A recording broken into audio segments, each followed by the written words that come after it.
Grupo de Conservação de Alimentos por Fermentação. Estamos aqui hoje na UFAL, no ICBS, para entrevistar o professor Dr. Eurípides. O professor Eurípides, ele é um biólogo responsável pelo processo fermentativo da usina Santa Clotilde.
Professor Dr. Eurípides, o senhor pode resumir o processo fermentativo empregado na usina, desde a sua escolha até o processo final?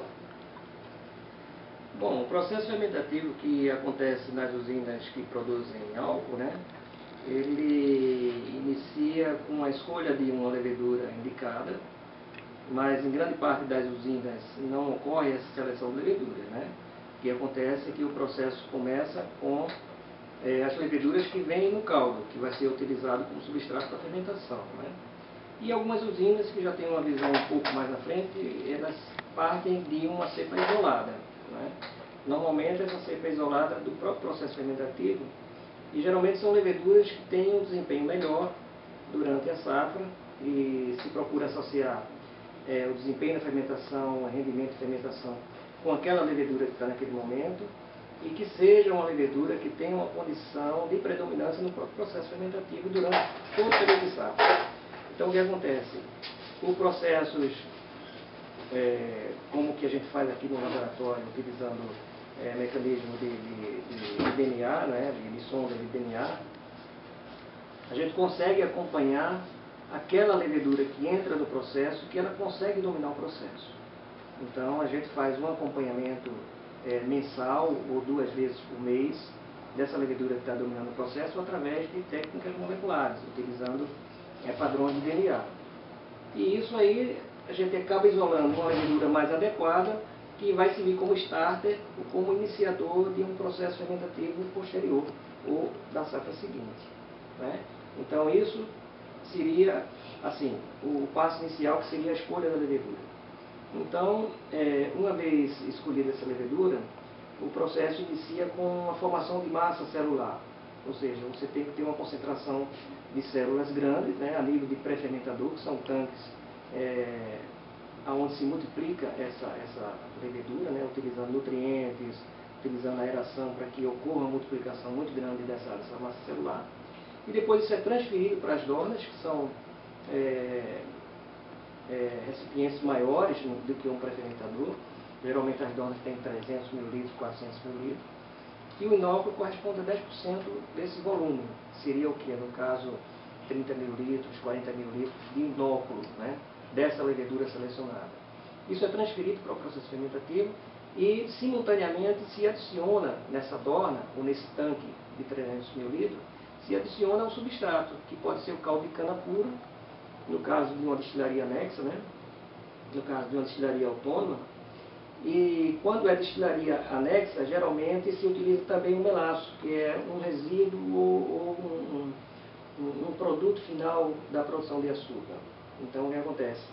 Se utiliza esse melaço, que ainda tem um resto de açúcar, juntamente com o caldo de cana, e aí se faz o que a gente chama de mosto, ou seja, uma mistura de caldo com melaço. Isso é que vai servir de substrato para a fermentação, e tendo como resultado a produção de álcool. Esse processo ele leva mais ou menos, um processo fermentativo bem conduzido, leva em torno de 5 a 7 horas. Uma vez terminado o processo fermentativo, que a gente chama de dorna morta, porque não tem mais açúcar para fermentar.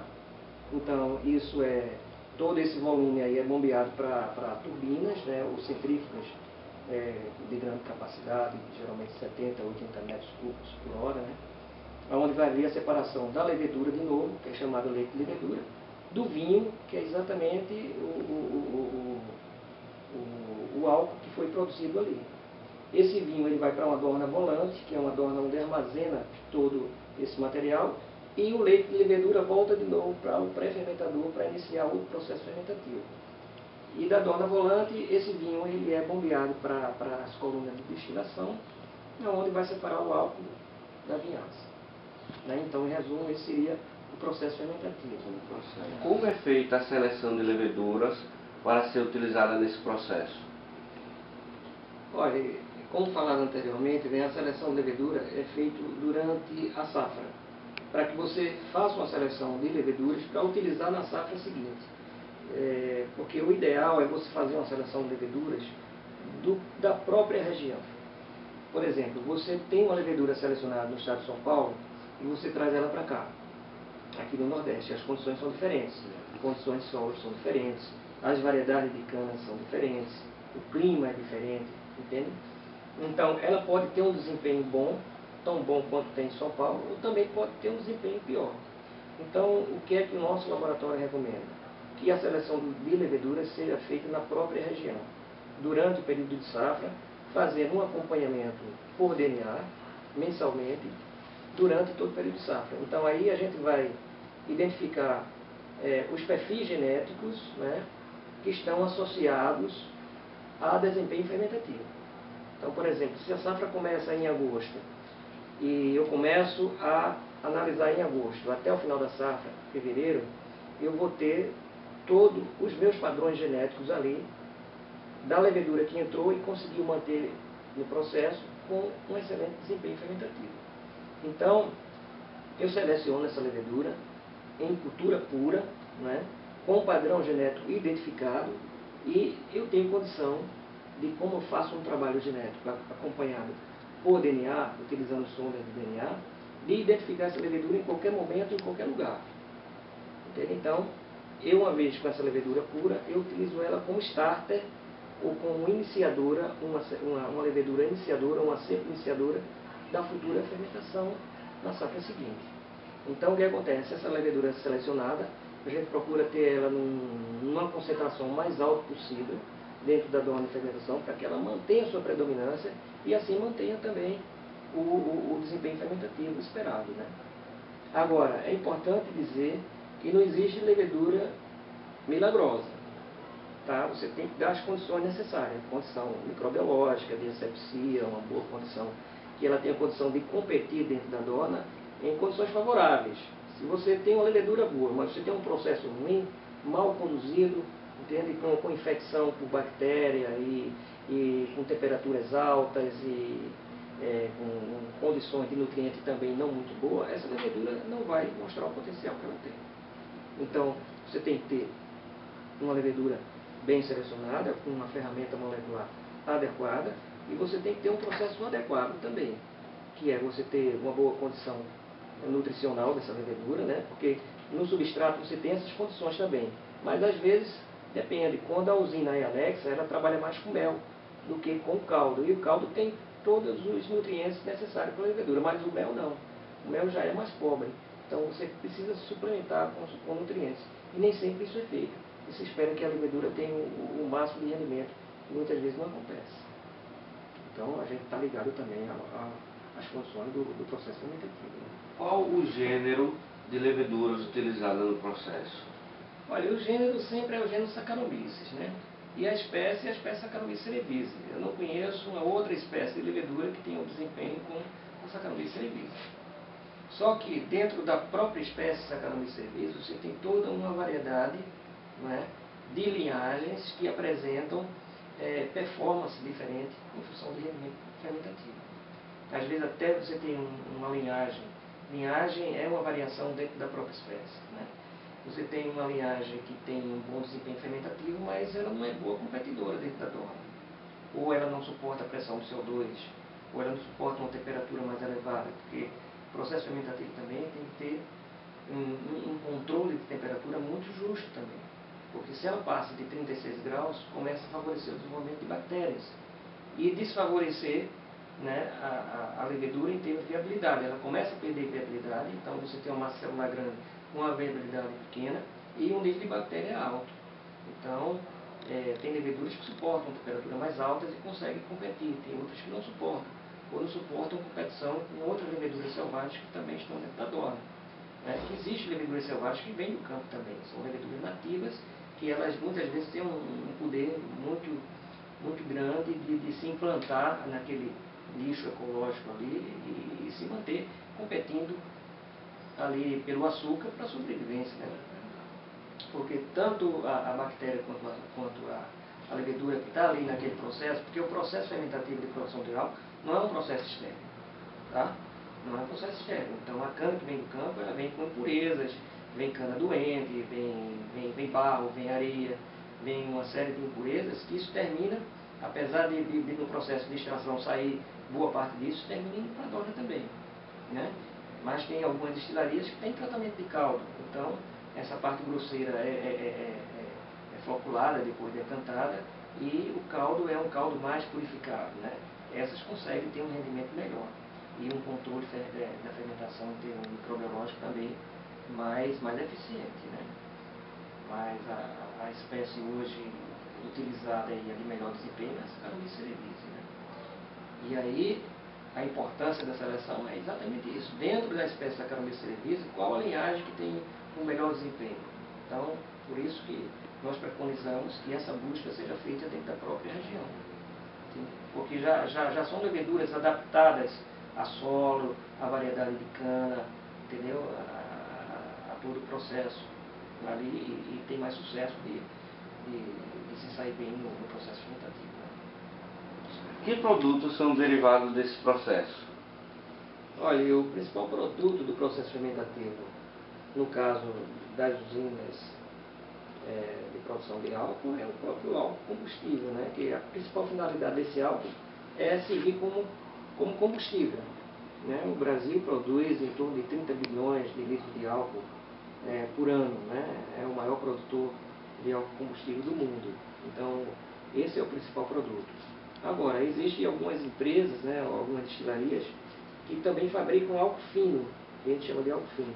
Ou seja, é um álcool retificado, um álcool onde se tira algumas impurezas, que esse álcool vai servir para a indústria de cosméticos, de medicamentos, de indústria de bebida.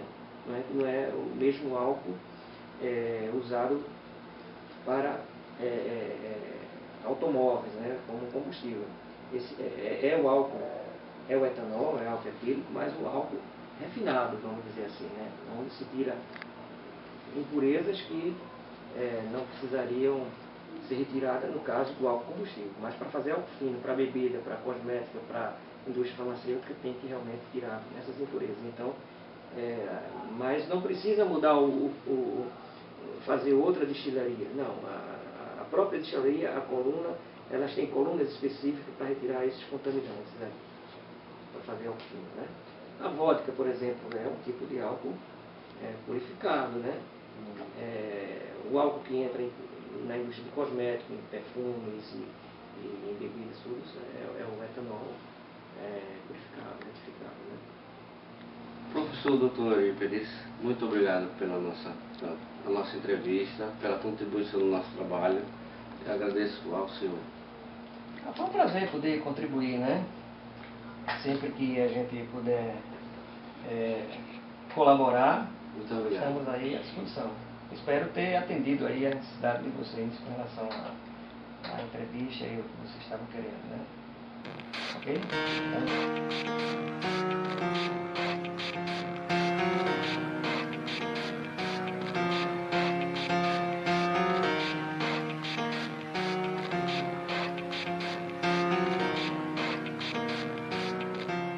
It starts with one thing, I don't know why. It doesn't even matter how hard you try. Keep that in mind, I designed this rhyme to explain in due time. All I know, time is a valuable thing.